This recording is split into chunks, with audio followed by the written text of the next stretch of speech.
Kita bisa kembali duduk untuk bertolabul ilmi, dan kita masih membahas 175 jalan menuju surga.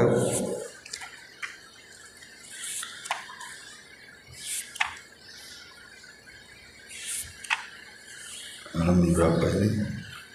Halaman, kita sudah masuk ke halaman 86, poin ke 35, tentang keutamaan membaca surah Al-Kahfi di hari Jumat. Ma'asyiral muslimat yang dimuliakan Allah Subhanahu wa taala, di sini pengarang menyebutkan satu hadis Nabi sallallahu alaihi wasallam yang dikeluarkan oleh Imam An-Nasa'i dan disahihkan oleh Syekh Albani. Nabi sallallahu alaihi wasallam bersabda, "Man qara'a suratal kahfi fi yaumil jum'ati adha'a lahu minan nuri ma bainal jum'ataini." Barang siapa yang membaca surah Al-Kahfi pada hari Jumat, niscaya Allah Subhanahu wa taala akan memberikan cahaya baginya antara dua Jumat. Dalam riwayat, adha'a lahu minan nur fi ma bainahu wa bainal baitil atiq. Dalam riwayat, ia akan diterangi dengan cahaya antara ia dan juga Ka'bah. Baik, masyarul muslimat yang dimuliakan Allah Subhanahu wa taala, apa makna cahaya di dalam hadis ini? Bahwa orang yang membaca surah Al-Kahfi itu akan diterangi dengan cahaya antara dua Jumat atau antara dia dengan Ka'bah. Ada beberapa pendapat para ulama. Pertama, yang dimaksud akan diterangi dengan cahaya artinya pahala membaca surah Al-Kahfi itu akan mengalir terus menerus selama dua Jumat. Dan itu sebagaimana yang dinyatakan oleh Al-Imam Asy-Syaukani rahimahullahu ta'ala. Kata beliau, maksud daripada adha Allahu lahu min nuri ma bainal jum'ataini,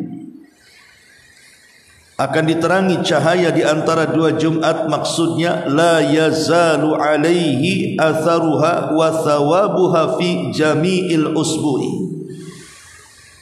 Maksudnya adalah pengaruh serta pahala dari membaca surah Al-Kahfi akan terus ada selama dua Jumat. Ini satu penafsiran. Pendapat yang kedua, yang dimaksud cahaya di sini adalah cahaya yang kelak akan didapat pada hari kiamat. Cahaya yang akan didapat pada hari kiamat, sebagaimana dinyatakan oleh Imam An-Nawawi rahimahullahu taala, maksudnya nuran li sahibiha yaumal qiyamah, annahu yakunu ajruha nuran li sahibiha yaumal qiyamah. Maksudnya ia akan mendapatkan ganjaran kebaikan berupa cahaya kelak pada hari kiamat. Jadi nanti pada hari kiamat, di saat kegelapan melanda, maka Allah akan berikan cahaya, karena kita ketika di dunia suka membaca surah Al-Kahfi di hari Jumat. Kemudian pendapat yang ketiga, yang dimaksud cahaya di sini artinya cahaya hidayah. Maksudnya cahaya hidayah yang menghindarkan kita dari perbuatan kemaksiatan di antara dua Jumat.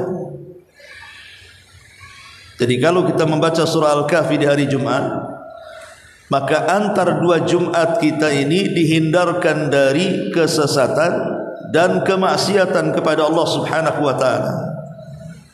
Sebagaimana dinyatakan juga Imam An-Nawawi rahimahullahu taala, dia mengatakan annaha tamna'u minal ma'asi wa tanha 'anil fahsya'i wal munkar wa tahdi ila shawabi kama anna an-nura yustadha'u bihi. Kata Imam Nawawi, maksudnya adalah dia terhalang untuk berbuat kemaksiatan dan dia tercegah dari perbuatan keji dan kemungkaran dan diberikan petunjuk kepada kebenaran sebagaimana cahaya yang sudah meneranginya.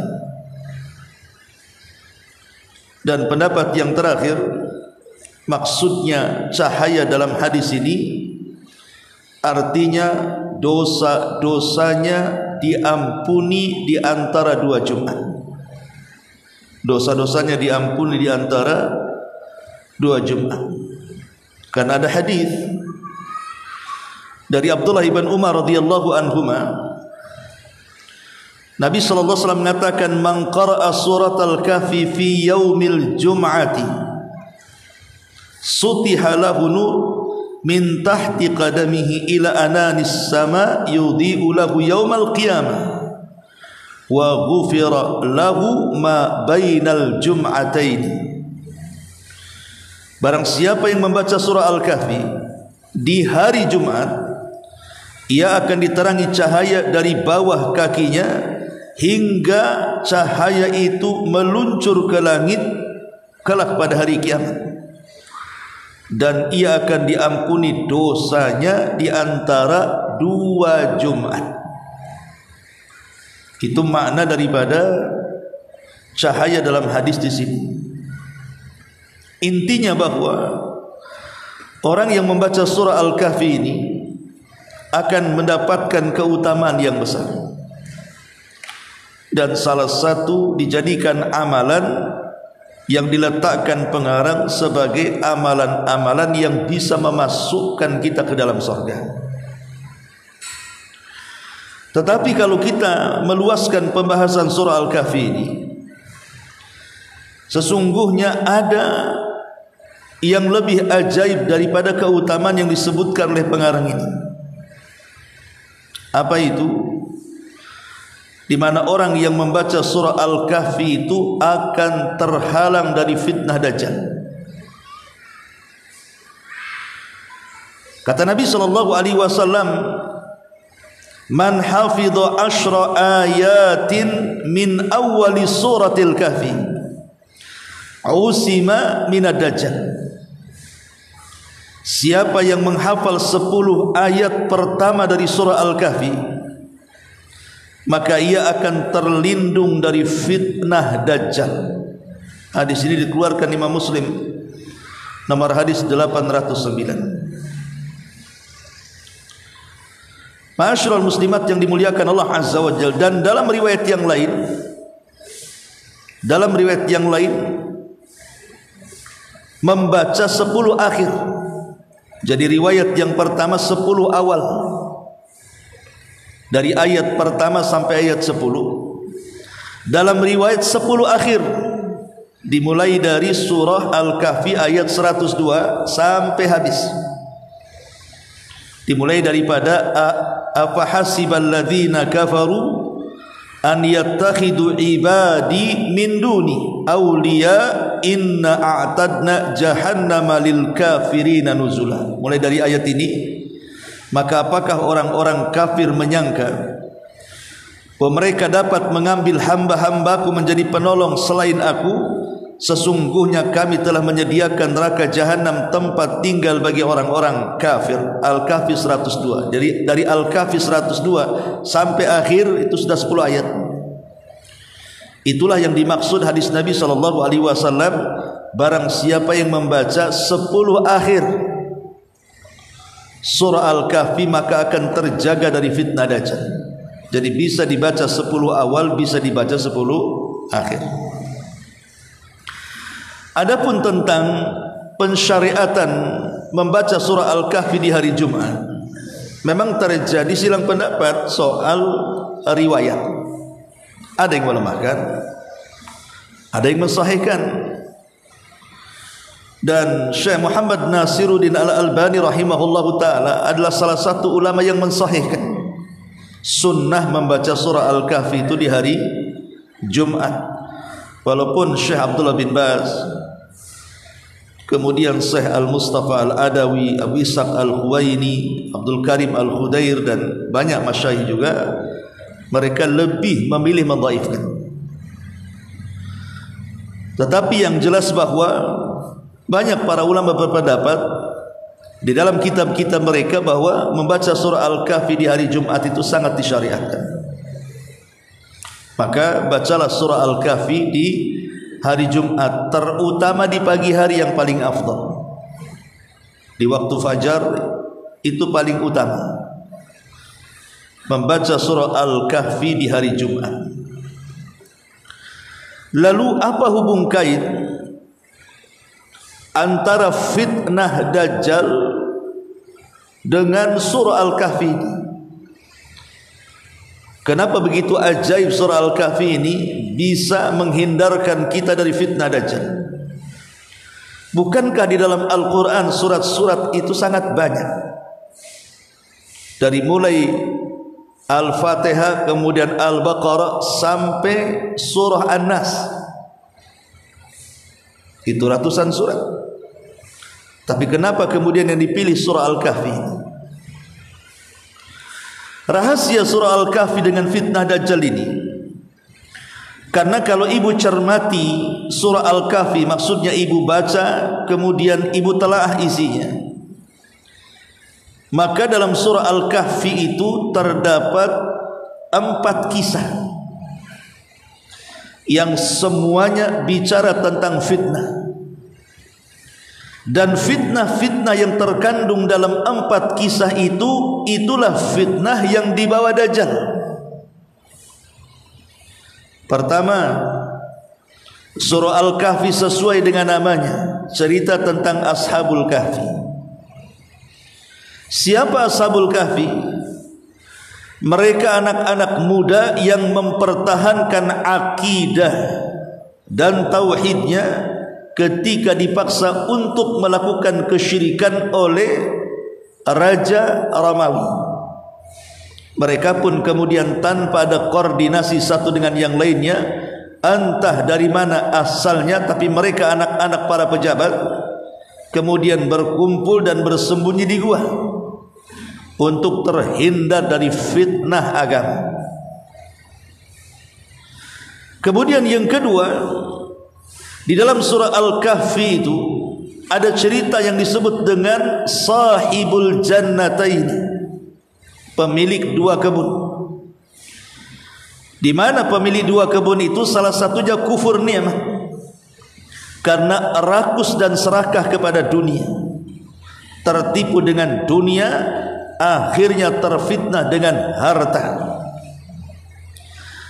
Kemudian yang ketiga, dalam surah Al-Kahfi itu ada kisah Nabi Musa dan Khidir, di mana dalam kisah ini Nabi Musa terfitnah dengan ilmu.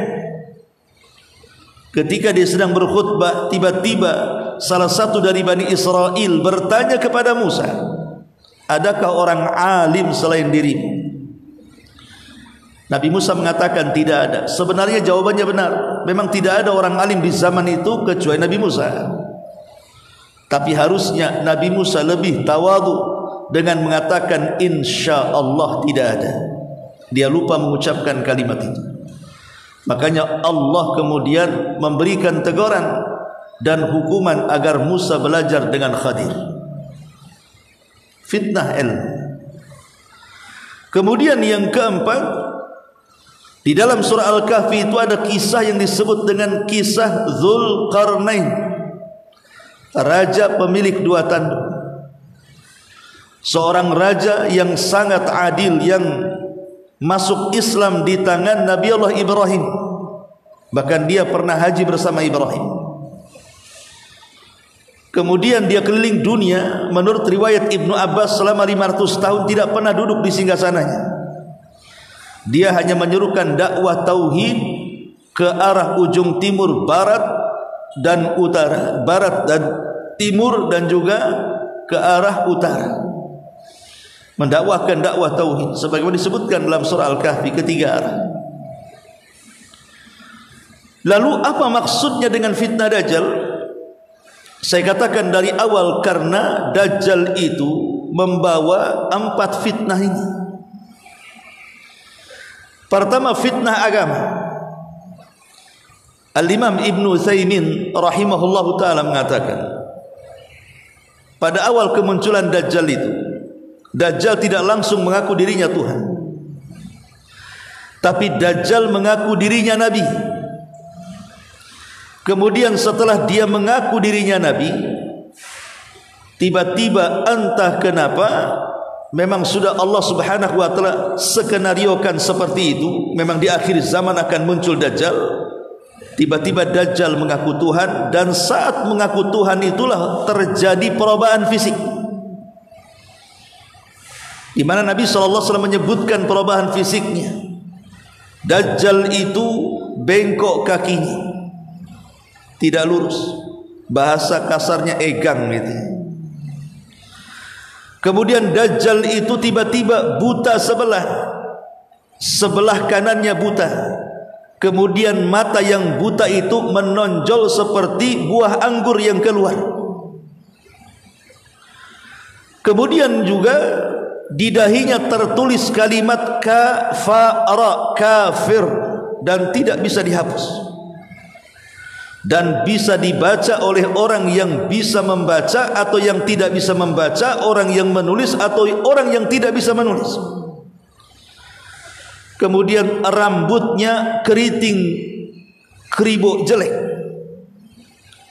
Kemudian dia besar, tetapi dia pendek. Dahinya lebar, dadanya bidang,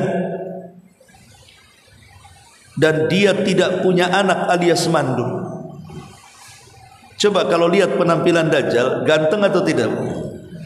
Mana ada ganteng-gantengnya? Kakinya bengkok, matanya picak, kemudian keluar lagi kayak anggur. Kemudian di dahinya ada tulisan kafir. Kulitnya kemerah-merahan, rambutnya kriwel, gemuk, pendek. Mana ada gantengnya Dajjal itu? Dikasih 100 Dajjal pun tak mau ibu. Tapi masalahnya bukan di situ. Dajjal itu kalau cerita ganteng gak ada gantengnya. Masalahnya Dajjal itu berbeda dengan manusia biasa, karena diberikan oleh Allah subhanahu wa ta'ala hak rububiyah. Diizinkan untuk memakai hak rububiyah Allah subhanahu wa ta'ala. Kata Dajjal hujan, hujan. Kata Dajjal kering, kering. Kata Dajjal keluar wahai pembedaraan di perut bumi, keluar emas, perak, jamrud, macam-macam. Kata Dajjal tumbuh, tumbuh. Kata Dajjal datangkan makanan, datang roti 1 gunung. Mana ada manusia sesakti Dajjal? Fir'aun ngaku Tuhan, ya ngaku Tuhan. Namrud ngaku Tuhan, ngaku Tuhan. Bukhtun Nasr ngaku Tuhan. Dzunwas ngaku Tuhan. 4 raja dunia ini semua ngaku Tuhan. Tetapi baik Fir'aun, baik Namrud, baik Bukhtun Nasr, baik si Dzunwas itu, mereka ngaku Tuhan, tidak punya kesaktian sedikit pun. Mereka hanya ingin dipertuhankan karena memiliki kekuasaan dan pasukan. Kalau kau tidak mengatakan aku Tuhan, ku bunuh. itu masalahnya. Tapi Dajjal berbeda. Dajjal itu diberikan kesaktian jauh lebih sakti dibandingkan seluruh tukang sihir satu dunia. Bahkan dia raja sihirnya. Tidak ada yang sesakti Dajjal. Diberikan rububiyah Allah, diizinkan oleh Allah memakai rububiyahnya. Itulah fitnah yang sebenarnya. Makanya kemudian banyak yang terfitnah akhirnya menjadi hamba-hamba Dajjal. Maaf, terutama ibu-ibu. Terutama ibu-ibu paling banyak mengikuti Dajjal. Kenapa coba? Ibu-ibu lebih banyak mengikuti Dajjal dibandingkan bapak-bapak. Karena kesenangannya yang berbeda. Kesenangan yang berbeda. Ibu punya kesenangan sendiri, bapak punya kesenangan sendiri. Terbukti di grup-grup WA. Kalau grup bapak-bapak kemudian rame, pasti cerita poligami. Tapi kalau ibu di grupnya paling keluar gambar tas, gambar baju, gambar gelang, ya kan Bu, gambar perhiasan. Kesenangannya berbeda. Lah, keinginan ibu-ibu soal dunia ini semua akan diberikan oleh Dajjal. Ibu mau apa Dajjal kasih, tapi ibu kalau minta suami nggak akan dikasih. Itu masalahnya.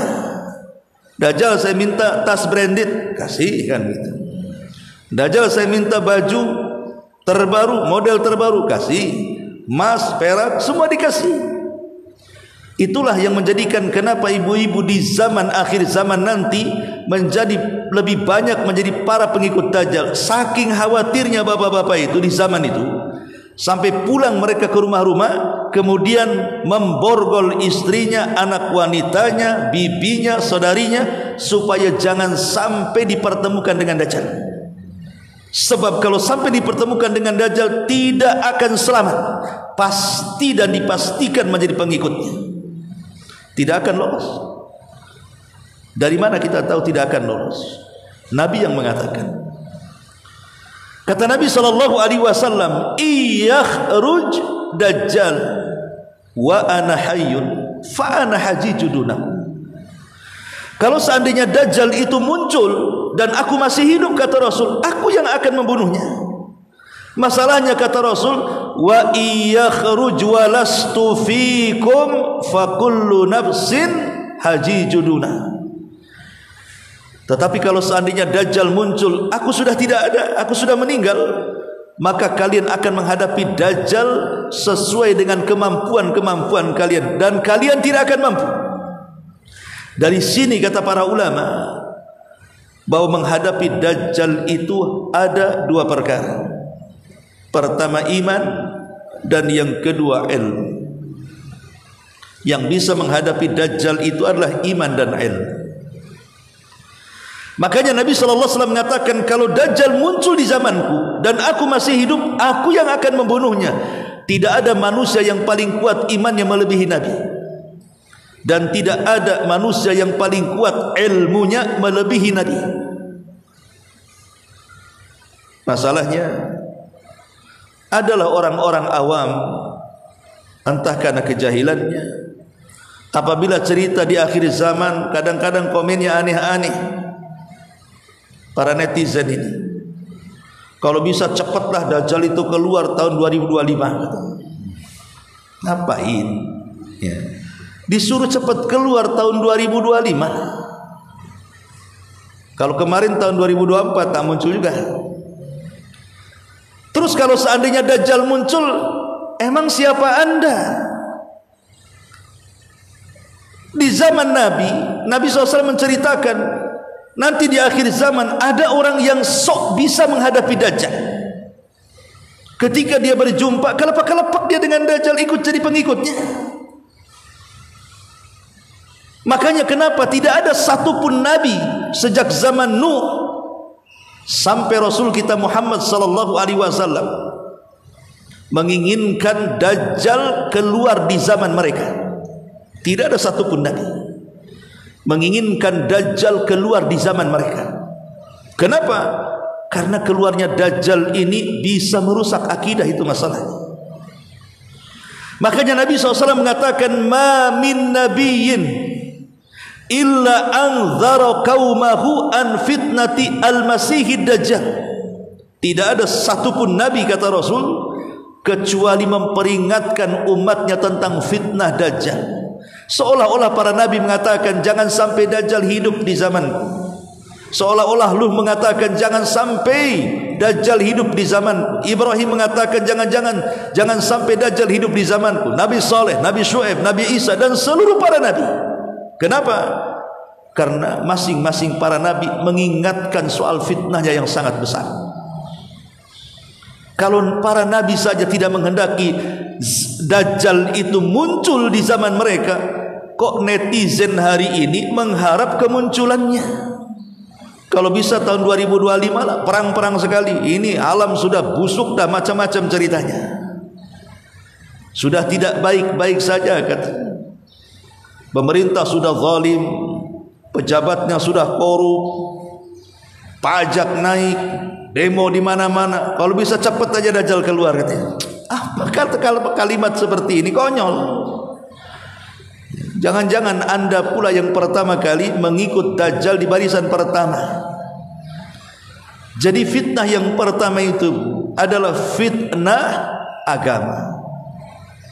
Dan itu disebutkan dalam kisah Ashabul Kahfi. Fitnah yang kedua, fitnah harta. Sebagaimana disebutkan dalam kisah Sahibul Jannataini. Karena begini, sebelum kemunculan Dajjal itu ada 3 tahun paceklik hebat. Tahun pertama langit ditahan sepertiga, sehingga sepertiga bumi kering dan tidak menumbuhkan tumbuhan. Tahun kedua bukan hanya sepertiga, 2/3 langit ditahan, tidak turun hujan, sehingga 2/3 bumi pun ikut kering dan tidak tumbuh tumbuhannya. Dan tahun ketiga total langit ditahan, tidak ada satu tetes hujan yang menetes di bumi, sehingga bumi satu dunia kekeringan. Hewan-hewan mati, tumbuh-tumbuhan mati, kelaparan di mana-mana. Saat itulah Dajjal muncul, datang kepada manusia dengan membawa satu gunung roti dan menawarkan kepada manusia, ikut saya makan, tak ikut saya mati. Akhirnya banyak ikut Dajjal karena faktor makanan. Itulah yang dilakukan oleh orang-orang orientalis, terutama orang-orang yang suka menyebarkan agama di luar, seperti orang-orang Kristen, terjadi kristenisasi. Bagaimana caranya memurtadkan umat Islam? Dengan cara makanan. Cari tempat-tempat yang sedang terkena musibah kadang-kadang, ya. Kemudian terjadi hebat pengungsian di mana-mana. Mereka pun membutuhkan pakaian, makanan, selimut dan yang semacamnya, termasuk obat-obatan. Datanglah mereka menawarkan obat-obatan, pakaian, makanan, minuman, kesejahteraan dan begitu seterusnya, agar orang-orang itu berpindah dan siap dibaptis. Persis seperti Dajjal. Berdakwah dengan cara apa? Menyodorkan dunia. Makanya Dajjal akan datang ke sebuah perkampungan yang sudah kering kelontang, sudah kelaparan, hewannya sudah kurus, tidak ada lagi makan yang dimakan, mereka pun sudah banyak kelaparan, hampir mati. Maka Dajjal kemudian mengatakan kepada mereka, kalau hidup kalian ingin makmur, ikuti aku. Dan oleh Dajjal dibuktikan, hujan, tumbuh, keluar kau bumi, perhiasan-perhiasan keluar.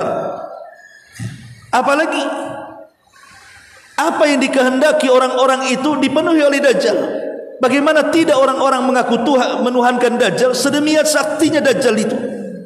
Dengan menyodorkan kekayaan, banyak orang yang jadi pengikut Dajjal. Itulah fitnahnya Dajjal itu. Keinginan manusia semua dipenuhi, tapi kalau sebuah tempat menolak, tidak mau menyembah dirinya, maka Dajjal akan membiarkan mereka kelaparan, kemudian mati kekeringan. Ma'asyiral muslimat yang dimuliakan Allah Azza wa Jalla, inilah fitnah dahsyat Dajjal itu karena harta. Ya, karena memang harta sendiri, kata Nabi SAW, setiap umat ini punya fitnahnya, dan fitnah umat Islam itu ada di harta. Ada di harta. Dan harta itu rahasia buruknya, jahatnya, bejatnya manusia. Lihat isu-isu hari ini kan. Isu-isu hari ini, lihat, mungkin ibu baca YouTube, demo di mana-mana dah jelas kan begitu. Kenapa? Mencari ketidakadilan kan. Apa yang tidak adil? Ya karena para pejabatnya korup, itu masalahnya. Kalau mereka buat jadi YouTuber itu, para pejabat ini yang ditampilkan rumah dia, kendaraan dia, tanah dia, uang dia, kekayaan dia, dan begitu seterusnya. Terjadi ketimpangan di sini. Itulah fitnah harta. Akhirnya tanggung jawab dilepaskan, hanya memperkaya diri sendiri. Bukannya mereka itu berbuat baik kepada masyarakat sebagai wakil rakyat, justru mereka menyengsarakan. Lah inilah fitnah harta sebenarnya. Dari fitnah harta inilah akhirnya ngomong pun tidak jelas, keluar kata-kata hinaan dan yang semacamnya. Nauzubillah, semoga Allah memberikan hidayah kepada mereka. Tapi yang jelas bahwa begitulah fitnah harta bisa merusak orang, bahkan bisa merusak sebuah bangsa. Karena merosotnya sebuah bangsa itu ya karena dikorup oleh orang-orang koruptor itu. Kemudian yang ketiga di sini adalah fitnah agama, fitnah ilmu, sebagaimana disebutkan dalam apa? Dalam kisah Nabi Musa dan Khidir. Nabi Musa terfitnah dengan ilmu. Begitu juga Dajjal. Maka tadi saya katakan bahwa kata Nabi SAW, kalau aku masih hidup, aku yang akan membunuh Dajjal. Kenapa Rasulullah SAW mengatakan seperti itu? Seolah-olah tidak ada yang bisa membunuh kecuali seorang Nabi. Ya, karena Dajjal tidak bisa dibunuh kecuali seorang Nabi yang membunuhnya. Makanya turunlah Isa bin Maryam yang membunuhnya, dan Al-Mahdi tidak sanggup membunuhnya. Karena seorang Nabi itu pasti kuat iman dan ilmunya. Dan orang-orang jahil yang tidak punya ilmu, terfitnah mereka. Padahal jelas-jelas di dahi Dajjal itu ada tulisan kafaro, kafir, dan tidak bisa dihapus lagi kafirnya itu. Tapi kenapa masih juga jadi pengikut Dajjal? Jelas-jelas ada kafir. Kenapa coba mereka masih juga mengikuti Dajjal itu? Padahal mereka membaca, karena tulisan itu bisa dibaca mukmin, qari au ghairu qari, katib au ghairu katib, kata Nabi. Bisa dibaca oleh orang yang bisa baca atau tidak, atau yang bisa menulis atau yang tidak bisa menulis. Semuanya bisa baca.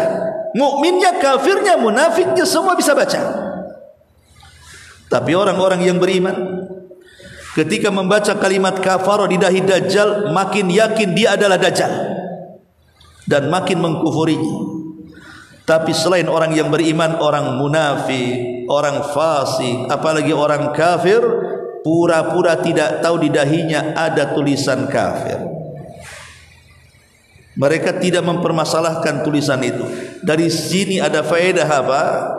Rupanya hidayah itu milik Allah.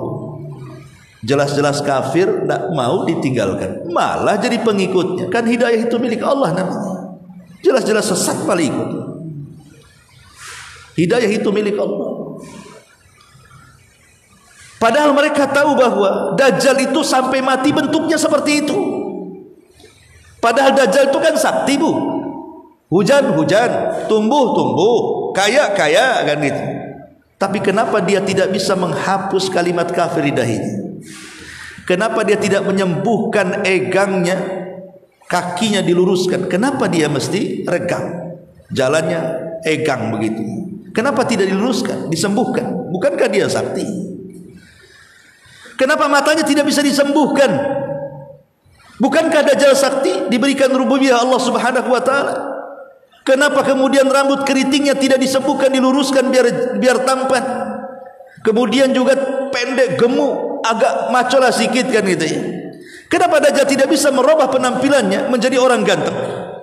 Padahal dia diberikan hak rububiyah oleh Allah Subhanahu wa taala. Ini kan pertanyaan masalahnya. Kenapa dia bisa menurunkan hujan tapi tak bisa menumbuhkan matanya? Kenapa dia bisa menumbuhkan tanam-tanaman di tanah tapi tidak bisa menghapus kalimat kafir di dahinya?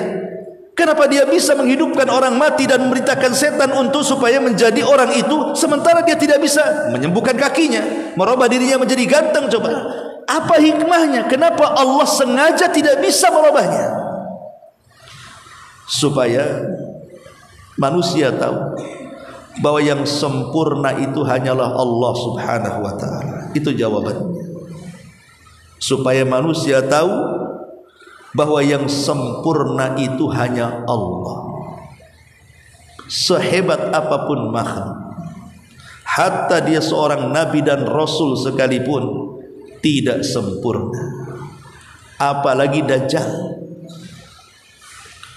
Tidak ada manusia terbaik di kolong langit, Bu, melebihi Nabi.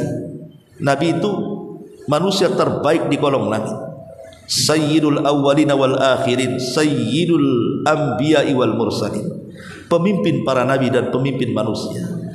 Manusia terbaik itu Nabi sallallahu alaihi wasallam. Tapi ketika perang Uhud, apa yang terjadi? Gigi gerhamnya retak. Kemudian helmnya hampir belah karena terkena pedang. Serpihannya nancap dalam di pipinya yang mencabutnya rompong giginya, karena dicabut pakai gigi oleh seorang sahabat sampai rompong giginya. Abu Bakar mencabutnya tidak bisa.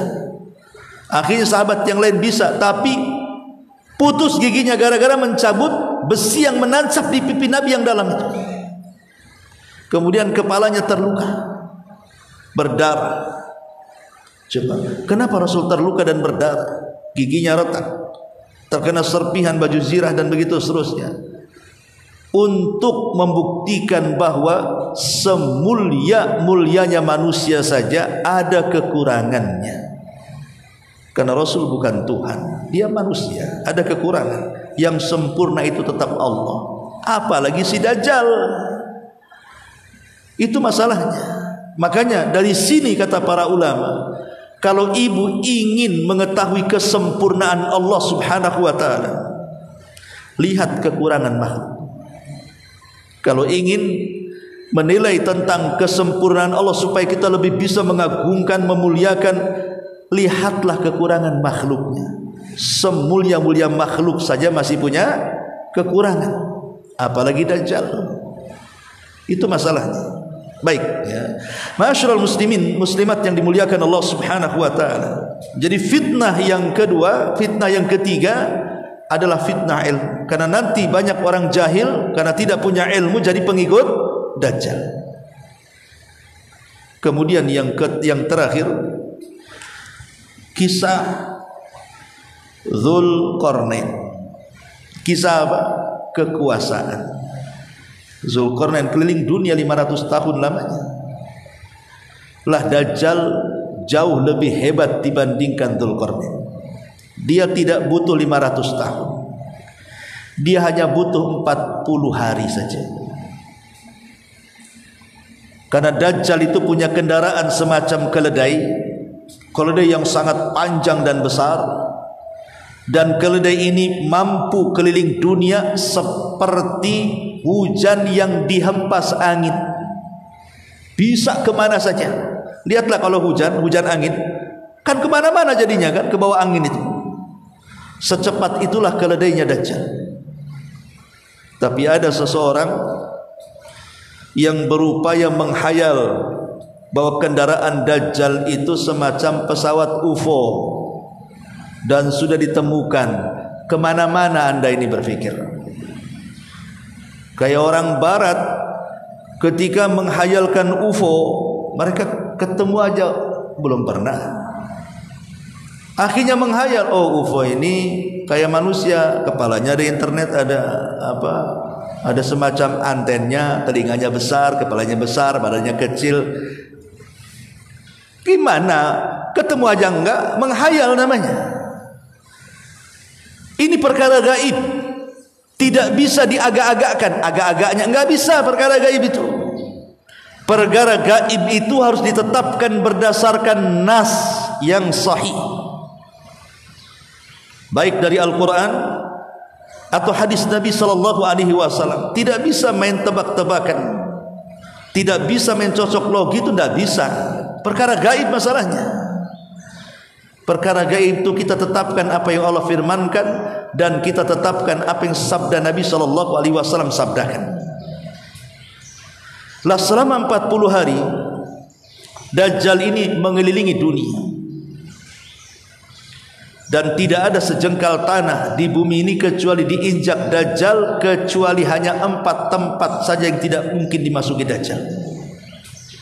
1, kota Mekah dan Masjidil Haram. Yang kedua, kota Madinah dan Masjid Nabawi. 3, Masjidil Aqsa.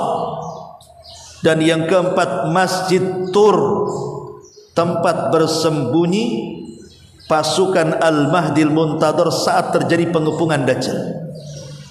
Hanya 4 tempat ini saja. Masjidil Haram Mekah, Masjid Nabawi Madinah, Masjidil Aqsa yang ada di Palestina sana, kemudian Masjid Tur. Selain 4 tempat ini, semua akan dimasuki Dajjal, termasuk ke Puskopkar. Ustaz, termasuk ke Puskopkar akan datang ke sini Dajjal. Akan datang ke Batu Haji, datang ke Bengkong, ke Batu Besar, Batam Center, semua sampai ke pulau-pulau sana, Tanjung Uban, Tanjung Pinang, semua kena. Satu dunia. Karena dalam jangka 40 hari itu, yang 1 harinya lamanya sama dengan setahun, kemudian hari kedua lamanya sama sebulan, hari ketiga lamanya sama sepekan, dan hari keempat, kelima, keenam sampai ke 40 hari normal seperti hari-hari yang kita lalui. Apa sih maksudnya? Maksudnya untuk menunjukkan bahwa tidak ada satupun tempat, baik di kutub atau di luar kutub, Dajjal pasti akan menginjak di situ. Karena yang 1 hari bagikan setahun, 1 harinya bagikan sebulan, 1 harinya bagikan sepekan, ini maksudnya dunia kutub sana. Karena kan di kutub ini kan ada yang siangnya lama banget, ada yang malamnya lama banget. Kan di kutub kan begitu tuh. Kadang seminggu siang terus di kutub itu. Artinya Dajjal itu akan sampai ke situ. Atau ada juga yang mentafsirkan maksudnya hari pertama ini panjang 1 tahun sehingga Dajjal bisa kemana-mana. Hari keduanya makin pendek sama sebulan sehingga dia bisa menjangkau daerah-daerah terpencil. Dan hari ketiga yang sama sepekan juga sama. Kemudian baru membuat fitnah di hari-hari normalnya. Ma'asyiral muslimat yang dimuliakan Allah Subhanahu wa taala. Lah Dajjal akhirnya keliling dunia membawa apa? Membawa pasukan. Dari mana Dajjal itu muncul sebenarnya? Dan di mana Dajjal mati? Dajjal muncul pertama kali di satu tempat namanya Khurasan. Di mana Khurasan? Di kota Asfahan. Di mana kota Asfahan? Di Iran.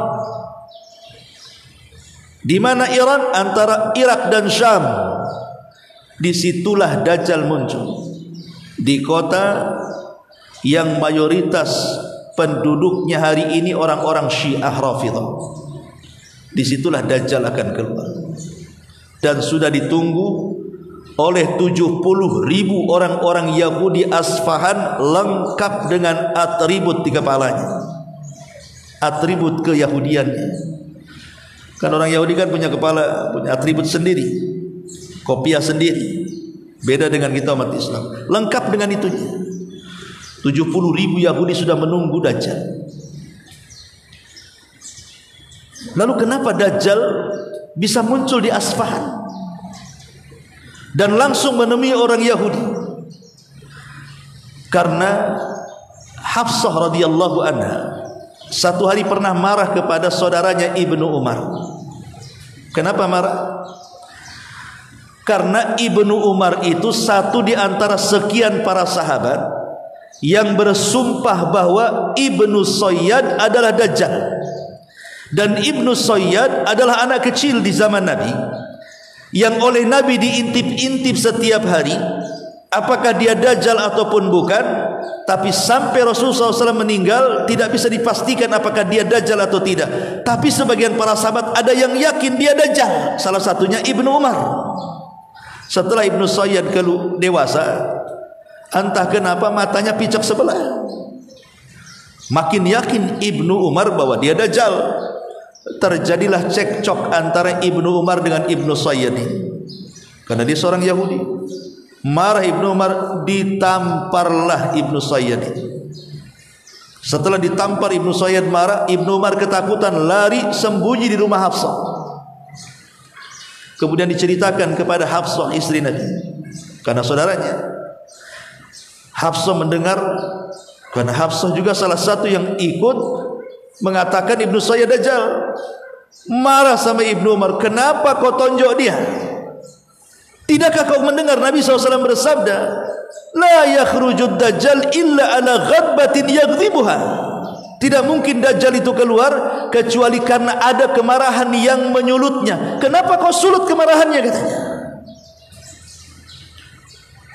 Dari hadis ini, kalau melihat ke akhir zaman, Dajjal ini muncul setelah perang Armageddon, atau dalam Islam disebut dengan Malhamatul Kubra. Ketika umat Islam terjadi perdamaian dengan orang-orang Nasrani di akhir zaman, kemudian saling menyokong karena memerangi negara-negara yang berbeda agama. Jadi Islam dengan Nasrani nanti akan gabung di akhir zaman, memerangi musuh-musuh di luar daripada Islam dan Nasrani, dan menang. Kemenangan ini diklaim bahwa ini kemenangan orang-orang Nasrani, karena alasannya jumlah mereka lebih banyak dibandingkan jumlah umat Islam di akhir zaman. Sehingga mereka berteriak-teriak, ghalabas salib, ghalabas salib. Salib yang menang, salib yang menang. Umat Islam marah. Yang ngomong seperti ini dibunuh.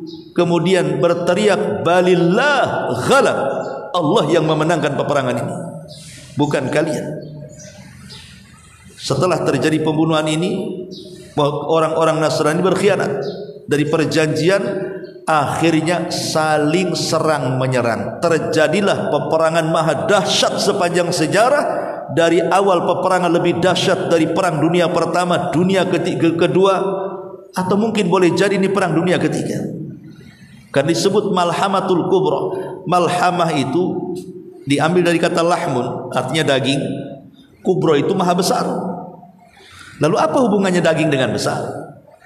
Karena ada sebagian ulama yang berpendapat bahwa peperangan ini akan kembali seperti peperangan di zaman Nabi. Kembali ke panah, kembali ke tombak, kembali ke pedang, kembali ke tameng, kembali ke kuda, ke unta, ke baju zirah, dan begitu seterusnya. Sehingga perang ini akan berhadap-hadapan, saking dahsyatnya saling bacok-bacokan, akhirnya daging itu sampai aur-auran sampai ke atas, ngapung semuanya gitu. Maka disebut malhamah. Daging orang itu muncrat kemana-mana karena kena sabetan. Maka disebut perangnya malhamah. Adapun kubro karena perangnya maha dahsyat, yang orang-orang Yahudi menyebutnya Armageddon, tapi kita katakan Malhamatul Kubra berdasarkan hadis Nabi. Lah setelah kemudian terjadi peperangan ini, kaum muslimin menang, mengalahkan orang-orang Nasrani. Masalahnya sewaktu Islam dengan Nasrani berperang dalam pertempuran maha dahsyat, Yahudi nyumpet. Orang-orang Yahudi sembunyi, tidak berani muncul. Mereka tidak berani mengibarkan bendera untuk ikut membantu Nasrani menyerang kaum muslimin. Malah ketakutan ngumpet mereka. Karena ketakutan itulah Dajjal marah. Kenapa pengikutnya tidak ikut perang? Kenapa malah ngumpet? Disitulah Rasul mengatakan, tidaklah Dajjal keluar kecuali karena disulut kemarahan. Dajjal marah. Kenapa orang Yahudi pengecut? Maka Dajjal menemui orang Yahudi di Asfahan. kemudian mengatakan ku pimpin kalian. Sejak itulah Yahudi merasa besar karena punya pemimpin Dajjal. Adapun orang Nasrani dikalahkan kaum muslimin sampai ke jantung kota Eropa.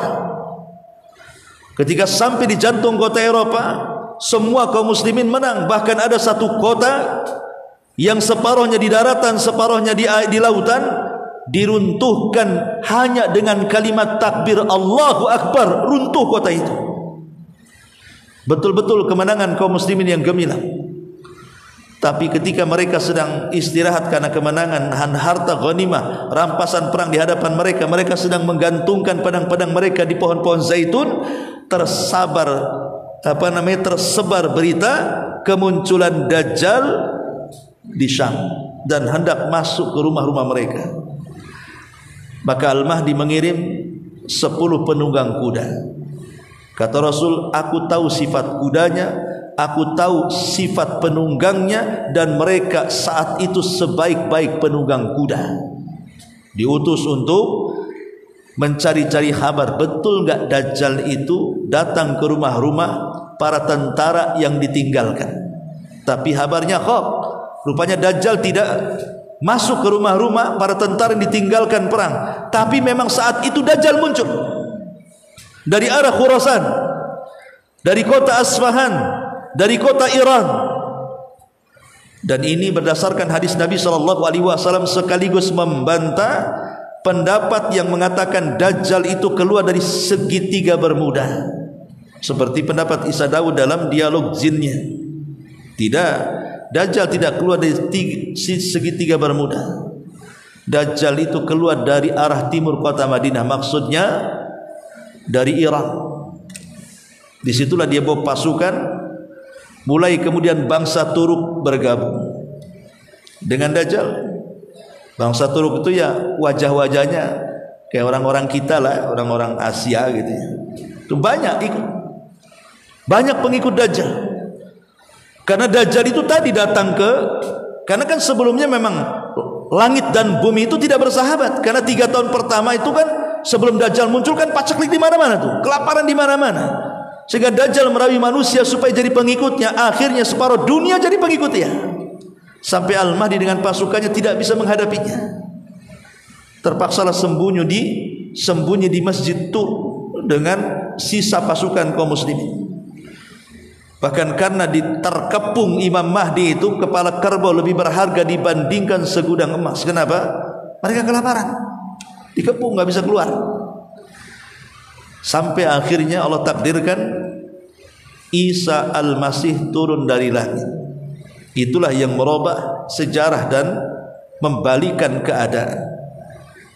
Al-Mahdi punya kekuatan karena Isa turun untuk menolongnya, memimpin perang dengan Al-Mahdi untuk membunuh Dajjal dan menghabisi orang-orang Yahudi. Sampai ketika Dajjal berjumpa dengan Isa, dia lari ke arah timur dikejar, lari ke barat dikejar, lari ke arah manapun dikejar. Akhirnya mentok di Babil Lud. Babil Lud itu kota yang dikeramatkan Israel hari ini, namanya kota Babil Lud. Dan mentok di situ, nggak bisa kemana-mana lagi.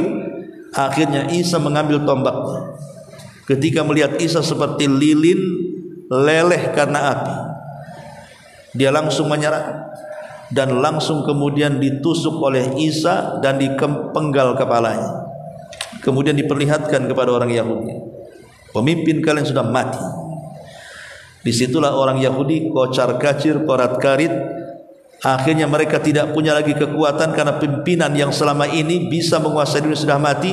Mereka pun sebagai sembunyi di balik pohon. Pohon pula bisa bicara. Hei Muslim, ini orang Yahudi di belakang saya, bantai dia. Sembunyi di batu-batu pula bisa bicara. Hei Muslim, ini di belakang batu ada orang Yahudi, bantai dia. Akhirnya tidak ada satu tempat untuk bersembunyi orang Yahudi kecuali satu pohon yang melindungi Yahudi, yang disebut dengan pohon Gharqad. Itulah orang Yahudi hari ini di Israel menanam besar-besaran pohon Gharqad itu. Pernah terjadi kebakaran karena dikirim layangan api, kemudian habis hutannya, ditanam lagi karena mereka yakin pohon Gharqad itu yang bisa melindungi mereka. Hadis ini bocor kepada orang Yahudi. Tetapi pohon gorkot itu bukan pohon cemara, karena ada dulu desas-desus, kalau tidak salah di Jawa Timur, bahwa pohon cemara itu gorkot harus ditebang semuanya katanya. Cemara bukan gorkot, gorkot, cemara, nggak ada hubungannya. Ya, alasannya karena orang-orang Kristen kalau sedang Natalan kan pakai pohon itu tuh. Ya. Nggak, cemara, nggak ada kaitannya gorkot dengan cemara. Masyarul muslimat yang dimuliakan Allah Subhanahu wa taala, intinya bahwa lihat bagaimana fitnah Dajjal ini tersimpan rahasianya dalam surah Al-Kahfi. Dalam surah Al-Kahfi. Dan membicarakan Dajjal ini perkara penting. Kenapa? Karena Rasul yang mengatakan Dajjal tidak akan keluar kecuali kalau manusia sudah melupakan dia. Dan para khatib, para duat sudah tidak membicarakan di mimbar-mimbarnya. Kalau kita sudah berhenti bicara Dajjal, manusia sudah lupa siapa Dajjal, bagaimana sifat-sifatnya, bagaimana fitnahnya, bagaimana cara menghadapinya. Kemudian khatib juga sudah berhenti bicara yang lain tidak pernah bicara Dajjal, disitulah Dajjal muncul. Dan ingat, Dajjal muncul juga ketika masyarakat manusia mereka sudah menjauh agamanya dan sudah tidak suka dengan ilmu pengetahuan. Disitulah Dajjal keluar. Makanya terus kita harus menceritakan, terutama ibu ke anak-anak ibu, ke cucu-cucu ibu, sambil tidur gitu ya, ceritakan Dajjal. Jangan cerita kura-kura sama monyet, ya. Cerita Dajjal, cerita Nabi, cerita sahabat kan gitu. Jadi cerita-cerita yang ada manfaat supaya memperlambat kemunculan Dajjal. Jangan pula mempercepat kemunculan Dajjal, malah berharap pula ketemu. Emang kalau ketemu ngapain mau kenalan sama Dajjal, ya. Jadi intinya bahwa perbanyak ceritakan kisah-kisah Dajjal. Karena dahulu Dajjal ini pernah ditemui oleh seorang sahabat, namanya Tamim ibn Aus Ad-Dari. Tamim ibn Aus Ad-Dari ini seorang sahabat, dulunya Nasrani, sangat taat. Makanya ketika dia masuk Islam dan sungguh-sungguh keislamannya, Allah berikan dia karamah. Di zaman Umar ada seorang yang bernama Harmalah Al-Hanafi. Harmalah Al-Hanafi ini dia saudara daripada si Nabi palsu Musailamah Al-Kadzab. Di zaman Umar datang kepada Amirul Mukminin dan ingin mengislamkan dirinya dan mengatakan, wahai Umar, aku ingin masuk Islam sebelum kau tangkap. Sebab kalau ditangkap masuk Islam jadi budak. Saya masuk Islam sebelum kau bantai aku, sebelum kau bunuh aku ingin masuk Islam. Akhirnya Umar pun menerima keislaman Harmalah Al-Hanafi. Tapi kata Umar mengatakan, kalau betul-betul kau ingin masuk Islam, belajarlah kepada seorang ulama yang tersisa yang ada di Syam. Kata Harmalah, siapa dia wahai Amirul Mukminin? Dia adalah Tamim ibn Aus Ad-Dari, seorang sahabat Nabi SAW yang sangat dermawan. Dia diberikan keluasan rizki tapi sangat dermawan. Tamim bin Aus Ad-Dari ini seorang pedagang. Kalau dia masuk ke masjid, ya, selalu pulangnya bawa 2 orang sebelah kanan dan kiri. Duduk di sini, tiba-tiba ada yang duduk di sini, maka dia akan tepuk bahunya, kemudian pegang tangannya, yuk makan di rumah. 5 waktu. Selalu membawa 2 orang. Dermawan. Coba ibu kayak gitu, pagi habis beras, habis itulah kulkas. Tapi mana qasamin malis sadaqah, tidak mungkin berkurang harta yang disedekahkan. Satu hari karomahnya Tamim bin Aus Ad-Dari ini di Harrah di Syam itu terjadi kebakaran hebat. Di zaman itu belum ada damkar.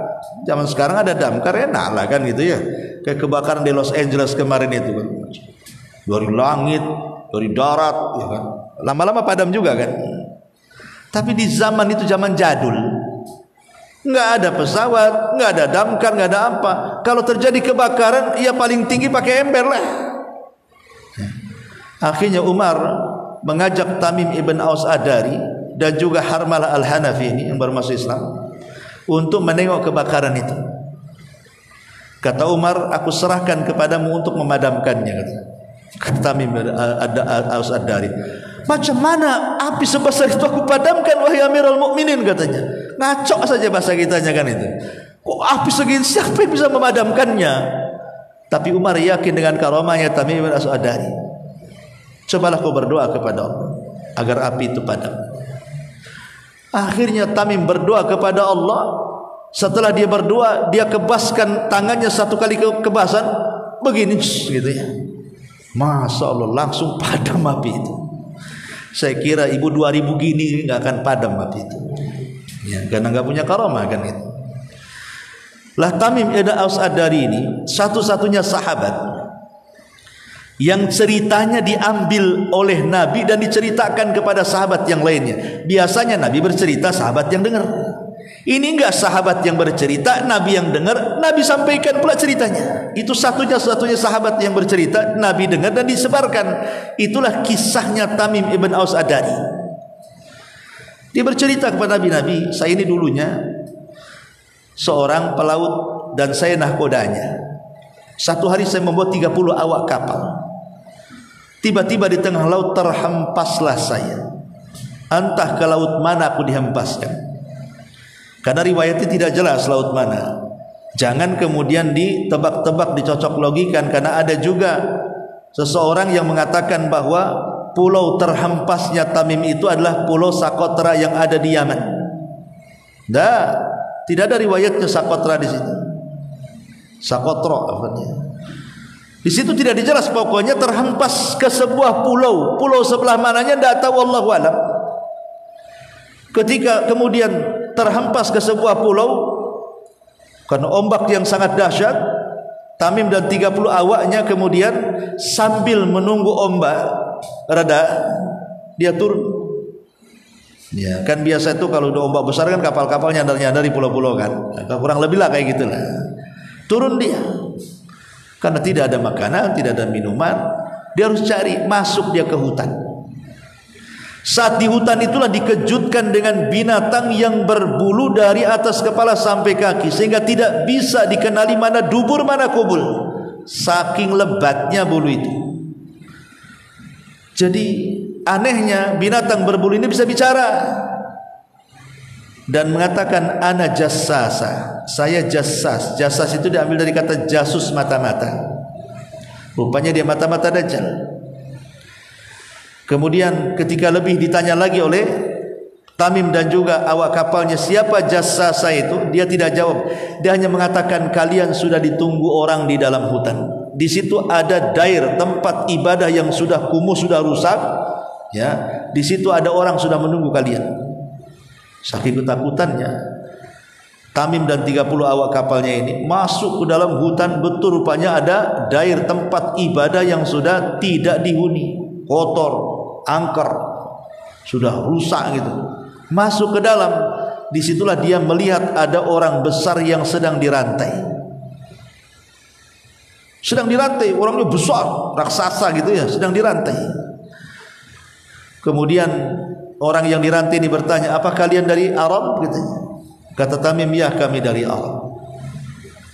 Saya ingin tanya, apakah telaga yang ada di Palestina itu, Buhaira, telaga Buhaira, maksudnya telaga yang ada di Palestina itu masih banyak airnya, maksudnya Tiberias, ya, telaga Tiberias masih banyak airnya.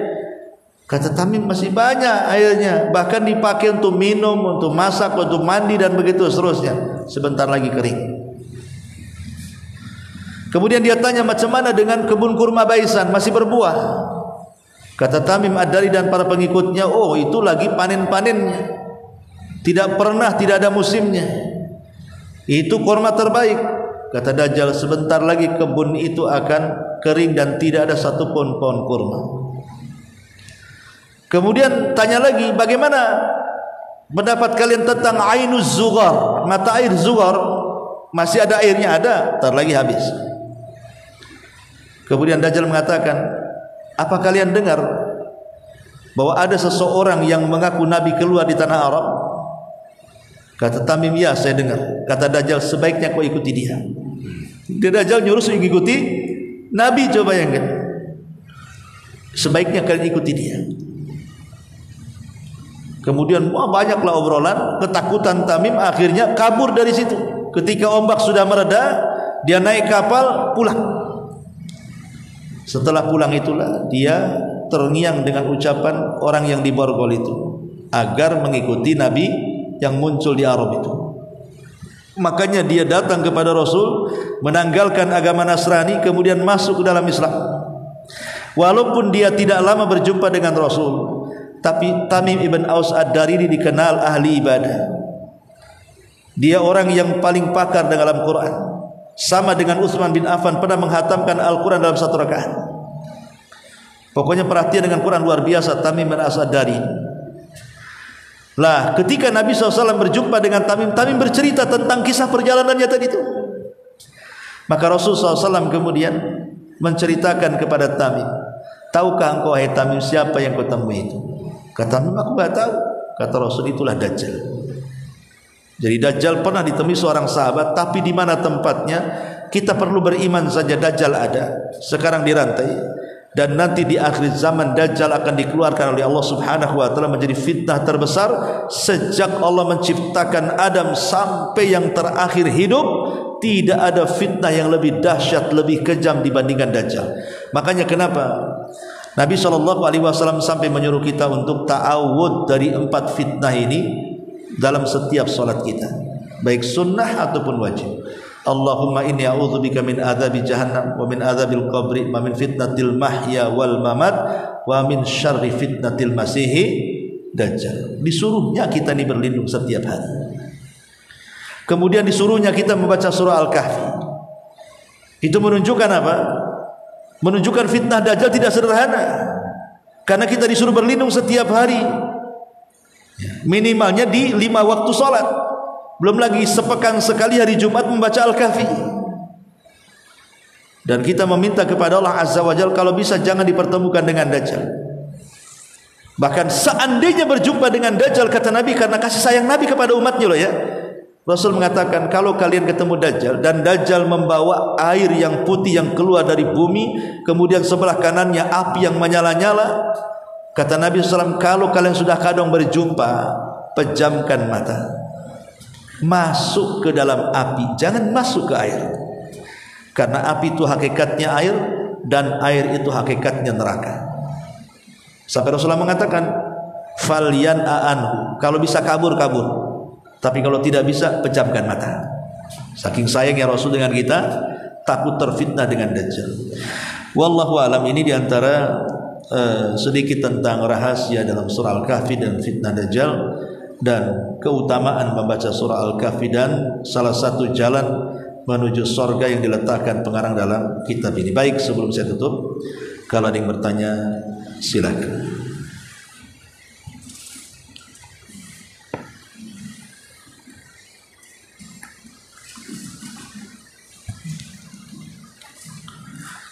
Baik, kalau tidak ada kita tutup. Subhanallah bihamdika, asyhadu an la ilaha illa anta, astaghfiruka wa atubu ilaik.